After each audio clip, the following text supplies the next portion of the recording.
Good morning, friends. Welcome back to Raj Notes channel. We'll quickly see as to what happened in Myanmar and the coup, what led to the military takeover of this neighboring state of India. Well, Myanmar military has overthrown the democratic government in coup, and the civilian leaders were arrested, and internet shutdown, flights cut off, and state of emergency has been declared for a year.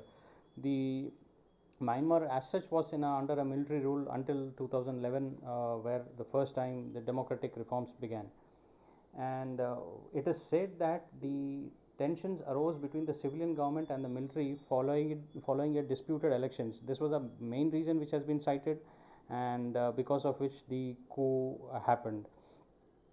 And it is pertinent to note that in November 2020 elections, the Aung San Suu Kyi National League for Democracy had won 83% of the seats. So she was undisputed and rather that is how the military rule ended.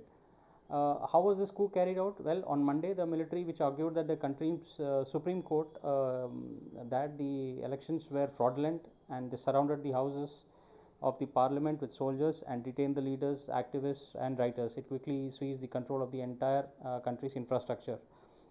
And once it was taken the control of, then that is the time the military owned Mayawadi TV announced that the coup had taken place.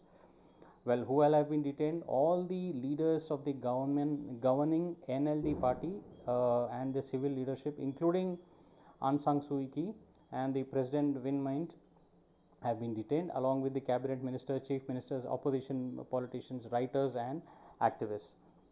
And who is in power as of now? The power is with the commander in chief Min Aung Hlaing, who has overseen many campaigns against Myanmar's several ethnic minority, including the Rohingyas.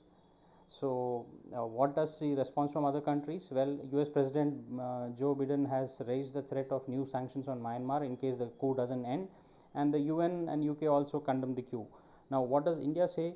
The India says that in view of the most recent developments in Myanmar, all Indian citizens are required to take due precautions and avoid unnecessary travel. But see, India has not committed any diplomatic thing. It has neither supported nor rejected the coup. So it is a point to be noted. One of our external affairs or diplomatic step. Let's wait and see before India makes any comment. And why it is necessary for India to keep a watch on this? Because one, we have to deal with the Rohingya problems. Two, we will see how this will affect China, and what does the China stand in this is. As far as I know, China will not China will support this coup in some or other way. It wants such a thing to happen in that place. So overall, a wait and watch situation. This was a very quick update on the coup which happened in our neighboring country. So stay tuned. Please do subscribe to my channel, and we'll keep the updates like this coming soon.